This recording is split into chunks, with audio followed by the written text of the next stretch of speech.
అందరికీ నమస్కారం. బాగున్నారా? పవిత్ర క్రియేషన్స్‌కి స్వాగతం, సుస్వాగతం.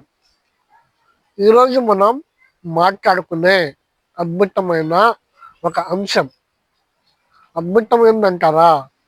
ప్రతి ఒక్కరి జీవితంలో నిరాశ ఉండిద్ది.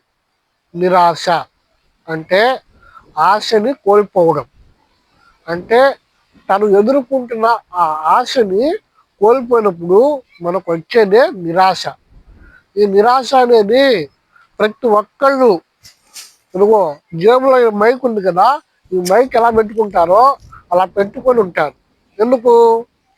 ఎవరైనా అన్న కావచ్చు, తమ్ముడు కావచ్చు, అక్క కావచ్చు, చెల్లి కావచ్చు, తల్లిదండ్రులు కావచ్చు, ఎవరైనా సరే మిమ్మల్ని ఒక మాట అన్నప్పుడు నన్ను ఈ మాట అన్నారా, నన్ను ఈ మాట అన్నారా అనే ఒక డిప్రెషన్లోకి వెళ్ళినప్పుడు మీకు రెండోది వచ్చేదే నిరాశ.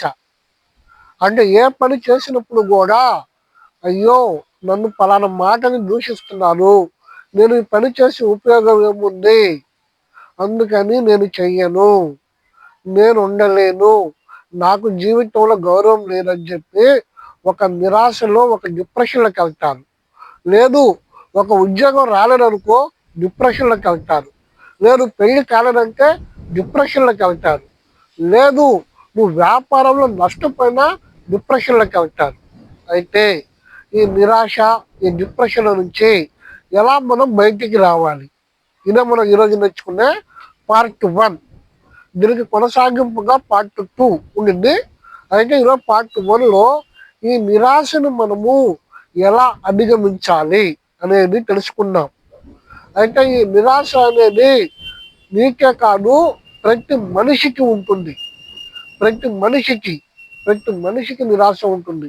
ఈ నిరాశ నువ్వు చేసే పనిలో వస్తుందా, నీ జీవితంలో వస్తుందా, నీ భర్త ద్వారా వస్తుందా, నీ భార్య ద్వారా వస్తుందా, నీ పిల్లల ద్వారా వస్తుందా, నువ్వు ముందు దాన్ని కనుక్కోవాలి. ఆ నిరాశ ఎక్కడి నుంచి వస్తుంది అనేది నువ్వు ముందు దాన్ని నువ్వు కనిపెట్టాలి. అది కనిపెట్టినప్పుడు ఆ నిరాశను ఎలా అధిగమించాలి అనేది నువ్వు రెండో పాయింట్.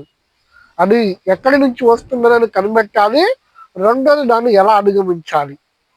అయితే ఈ నిరాశను ఎలా అధిగమించాలి అంటే నువ్వు ప్రతిరోజు ఒక అరగంట నుంచి గంట సేపు నువ్వు ధ్యానం చేయాలి. నీ జీవితం గురించి నీవు ధ్యానం చేయాలి. నీకు ఒక పట్టుదల, ఒక కసి, ఒక ఆలోచన ఉండాలి. ఒక పట్టుదల ఉండాలి, ఒక కసి ఉండాలి, ఒక ఆలోచన ఉండాలి. మొట్టమొదటి ఏంది? పట్టుదల, కసి, ఆలోచన. ఈ పట్టుదల, కలిసి, ఆలోచన ఈ మూడు కలిస్తేనే నీ జీవితం, నా జీవితం, మన జీవితం. పట్టుదల లేకపోయినా, కసి లేకపోయినా, ఆలోచన లేకపోయినా ఎప్పుడు చూసినా నిరాశ, ఎప్పుడు చూసినా డిప్రెషన్, ఎప్పుడు చూసినా నేను చెయ్యను, ఎప్పుడు చూసినా నా బతికి ఇంతే, ఎప్పుడు చూసినా నా స్థితి ఇంతే. కాదు, నీ స్థితి మార్చుకోవడం నీ చేతిలోనే ఉంది. నీ స్థితి అధిగమించడం నీ చేతిలోనే ఉంది. నీ స్థితిని అద్భుతంగా, సుందరంగా మార్చుకునే నీ చేతిలోనే ఉంది. ఈ నిరాశలో నుంచి నువ్వు బయటికి పడాలంటే ప్రతిరోజు ఒక గంట, ప్రతిరోజు ఒక గంట నువ్వు నిన్ను నువ్వు చదువుకో. నిన్ను నువ్వు చదువుకో, నీ ప్రవర్తన చదువుకో, నీ ఆలోచన చదువుకో, నీ పట్టుదల చదువుకో, నీ కసిని చదువుకో. ఎందుకు నువ్వు బాగుపడవు? ఎందుకు నువ్వు ముందుకు రావు? ఎందుకు నువ్వు ఆలోచనలో ముందుకు స్థిరంగా ఉండవు? చూద్దాం. ఆ నిరాశ నుంచి నువ్వు బయటికి పడాలంటే రెండోది చేయాల్సింది ఇన్స్పిరేషన్ వీడియోస్ ఉంటాయి, లేదా ఇన్స్పైర్ పుస్తకాలు ఉంటాయి. ఇన్స్పైర్ వీడియోస్ ఉంటాయి, ఇన్స్పైర్ పుస్తకాలు ఉంటాయి. ఆ వీడియోస్లో ఇన్స్పిరేషన్ ఇచ్చే చూడాలి, డిప్రెషన్ ఇచ్చే కాదు. ఇన్స్పిరేషన్. ఒక వ్యాపారం ఒక వ్యక్తి పెట్టాడు. ఆ వ్యాపారంలో ఫస్ట్ కష్టం వచ్చింది.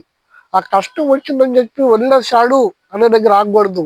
ఆ కష్టాన్ని అధిగమించి ఆ వ్యాపారాన్ని ఎలా అధిగమించాడు అనేది నువ్వు తెలుసుకోవాలి.